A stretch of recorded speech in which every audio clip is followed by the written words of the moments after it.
لحظة، حلمتي بموية كتيرة قاعدة تجري قدامك.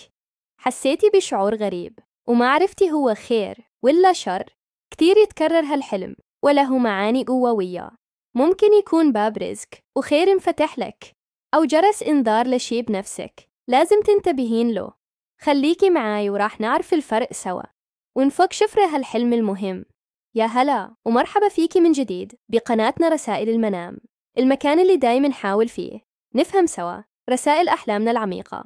حلم الموية اللي تجري أو تتدفق يعتبر من أكثر الأحلام اللي توصلني عنها أسئلة، وتفسيراته فعلا متعددة وتحتاج دقة. عشان كذا في هالفيديو بنغوص مع بعض ونتعمق في تفسير رؤية الماء يتدفق في المنام، ومتى تكون بشارة رزق وخير، ومتى ممكن تكون تحذير نفسي أو إشارة لشيء جواتنا. إذا كنتي مهتمة تفهمين أحلامك أكثر وتكتشفين أسرارها، لا تنسين تشتركين بالقناة وتفعلين الجرس عشان تكونين أول من يوصله كل جديد من رسائل المنام. طيب يا حبيباتي، خلونا نبدأ رحلتنا في فهم رسالة الموية في أحلامنا. الماء في تفسير الأحلام زي ما تعرفون رمز قوي جدا، يرمز للحياة، للرزق، للعلم، للمشاعر، وأحيانا للفتن والمخاطر. سبحان الله، على حسب كيف شفناه في الحلم وعلى حسب إحساسنا وقتها. عشان كذا دايم نقول التفسير يختلف من شخص لشخص ومن حلم لحلم. اليوم بنفصل أهم الحالات اللي ممكن تشوفين فيها الموية تتدفق، أو إذا شفتي في منامك موية صافية ونقية تجري بهدوء قدامك، أو تتجمع في مكان نظيف وحلو. هذه غالباً من أحلى البشارات. اعتبريها رسالة إيجابية تقولك إن في خير وفير جاي بالطريق بإذن الله. ممكن تكون رزق مادي، فلوس، وظيفة جديدة، مشروع ناجح، حياة جديدة وصفاء، بداية مرحلة حلوة بحياتك، زواج، حمل، أو حتى راحة نفسية بعد تعب، علم نافع أو هداية، فهم أعمق لأمور دينك أو دنياك، شفاء وعافية لو كنتي مريضة أو مهمومة. الموية الصافية الجارية تدل على حياة مستمرة وفيها بركة وصفاء نية وطهارة قلب، فاستبشري خير. لكن انتبهي، مو كل موية تجري في الحلم تكون خير.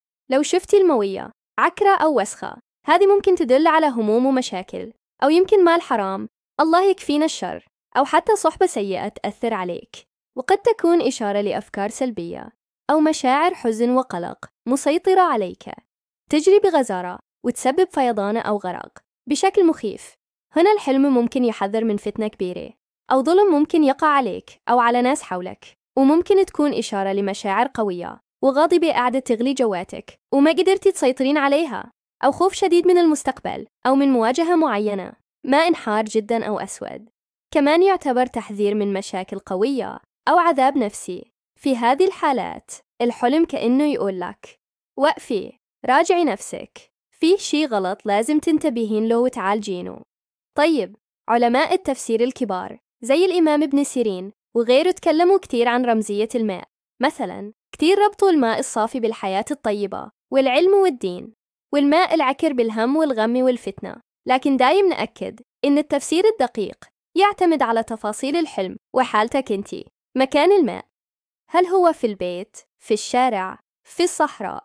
حالك في الحلم، كنتي تشربين، تغتسلين، تمشين فوقه، خايفة منه؟